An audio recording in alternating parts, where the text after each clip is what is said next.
जय सिया राम। सावन का महीना भगवान शिव को अति प्रिय है। सावन के महीने में अगर कोई भक्त श्रद्धा भाव से भगवान शिव की आराधना करे तो जो भी सांसारिक मनोरथें हैं अतिशीघ्र पूरी हो जाती हैं। साथ ही सावन के महीने में ही जो रुद्रावतार हैं हनुमान जी, उनके पूजन का भी विशेष महत्व है।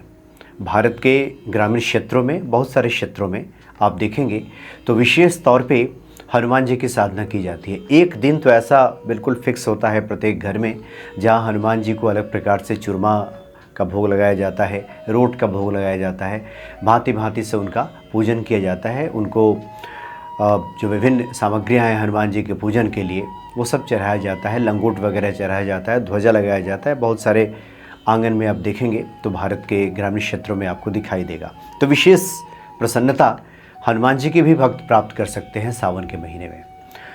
वैसे भी जो भगवान शिव हैं जिनके होठों पे हमेशा राम नाम अंकित रहता है, ऐसे में हनुमान जी के लीलाओं का वर्णन किया जाए, गुणगान किया जाए, सुंदरकांड का पाठ किया जाए, हनुमान चालीसा का पाठ किया जाए, राम नाम का संकीर्तन किया जाए, इससे भी भगवान शिव की जो कृपा है अतिशीघ्र प्राप्त हो जाती है।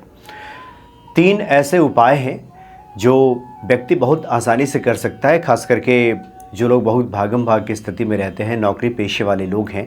एक तो यह है कि सुबह स्नान आदि क्रिया से निवृत्त होकर के सावन के महीने में जल में ये काला तिल मिलाकर के भगवान शिव को अभिषेक करें और उसके बाद अपने कार्य पे निकल जाएं, तो निश्चित तौर पे भगवान शिव की प्रसन्नता प्राप्त होती है। और वहीं बैठ कर के हनुमान चालीसा का पाठ कर लिया जाए तो इससे भी भगवान शिव की जो प्रसन्नता है, हनुमान जी की जो प्रसन्नता है प्राप्त हो जाती है और व्यक्ति का कल्याण होता है। ये जो अकारण ही बाधाएं आ जाती हैं जिसका कारण समझ में नहीं आता कि अचानक सब कुछ तो ठीक ही चल रहा था, अचानक बीच में न जाने कैसा व्यवधान उत्पन्न हो गया और बहुत मुश्किल स्थिति आ गई, इस प्रकार की जो मुश्किल स्थिति है वो नहीं आती। दूसरा, दूध, दही, घी, शक्कर और शहद, ये 5 सामग्री मिलाकर के अगर भगवान शिव का अभिषेक किया जाए और नमः शिवाय कहते हुए उनका अभिषेक किया जाए, भगवान राम का भी अगर उच्चारण मन में किया जाए उनके नाम का, तो इससे भी बहुत जल्दी धन प्राप्ति का योग बनता है और जो सांसारिक मनोरथ हैं भगवान शिव वो तुरंत प्रदान कर देते हैं अपने भक्तों को। तो ये 5 जो सामग्री है बहुत महत्वपूर्ण सामग्री है। दूध, दही, घी, शक्कर और शहद, इसको मिला करके पहले जल चढ़ाएं, उसके बाद ये चढ़ाएं और पूरा जल भगवान शिव को चढ़ा दें और उसके बाद नमः शिवाय का जप करते हुए या राम राम कहते हुए भी अगर चढ़ाते हैं तो इससे ही भगवान शिव की प्रसन्नता बहुत जल्दी प्राप्त हो जाती है और तमाम तरह के जो सांसारिक सुख हैं व्यक्ति को मिल जाता है। बहुत से लोग चाहते हैं कि जीवन में तरक्की हो, उन्नति हो, प्रमोशन हो, मामला है जहाँ का तहाँ रुका हुआ है, कुछ जीवन में बदल ही नहीं रहा। ऐसे लोग भगवान शिव को जलाभिषेक करने के बाद चंदन, शुद्ध चंदन मिले, खासकर लकड़ी वाले जो चंदन है वो उसमें शुद्धता की थोड़ी सी रहती है स्थिति कि उसमें ज़्यादा गड़बड़ी नहीं होती, तो उसको घिस करके भगवान शिव को तिलक लगाया जाए इस अनामिका से।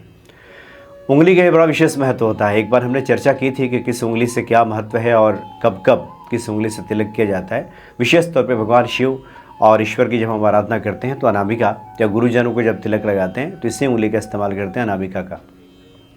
अनामिका से चंदन घिस करके भगवान शिव को तिलक लगाया जाए और उसी तिलक को पुनः अपने माथे पे, पहले भगवान शिवलिंग पे लगाया तिलक और फिर उसी हाथ से, उसी उंगली से अपने माथे पे लगा लिया। इससे उन्नति का योग बनता है, सकारात्मक ऊर्जा का प्रवाह होता है।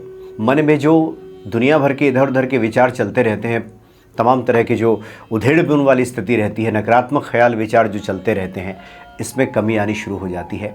सावन के महीने में अगर ये 3 जो उपाय हैं लोग करते रहें, जो भी उसमें रुचिकर लगे, जिसकी भी आवश्यकता हो, या तो जल में काला तिल मिला करके चढ़ाएं, इससे ग्रह बाधा भी समाप्त हो जाती है, नकारात्मकता दूर हो जाती है, भगवान शिव की प्रसन्नता प्राप्त होती है और सब मिल जाता है। दूध, दही, घी, शक्कर और शहद ये मिला करके चढ़ाएं तो जो सांसारिक मनोरथ है वो पूर्ण हो जाता है और तरक्की के लिए शिवलिंग पे वही चंदन घिस करके उनको तिलक लगाएं, उस तिलक को स्वयं लगाएं, तो इससे भी बहुत जल्दी लाभ का योग बनता है और तरक्की, उन्नति जीवन में आती है। मंगलवार को विशेष तौर पे सुंदरकांड का पाठ सावन के महीने में भी करना चाहिए, क्योंकि उसमें पूरी तरह से चर्चा है प्रभु राम के कार्य को सिद्ध करने के लिए हनुमान जी निकले हुए हैं, और सिद्ध करके जब लौटते हैं और उसके बाद भगवान राम से मिलते हैं। ये सब जो प्रकरण है भगवान शिव की प्रसन्नता के लिए ये सब पाठ किया जाता है। ये सब सुनने के बाद भगवान शिव अति प्रसन्न होते हैं, इसलिए सुंदरकांड का पाठ भी उपयोगी बताया गया है सावन के महीने में। तो इस प्रकार से भगवान शिव का हम पूजन करके लाभान्वित हो सकते हैं।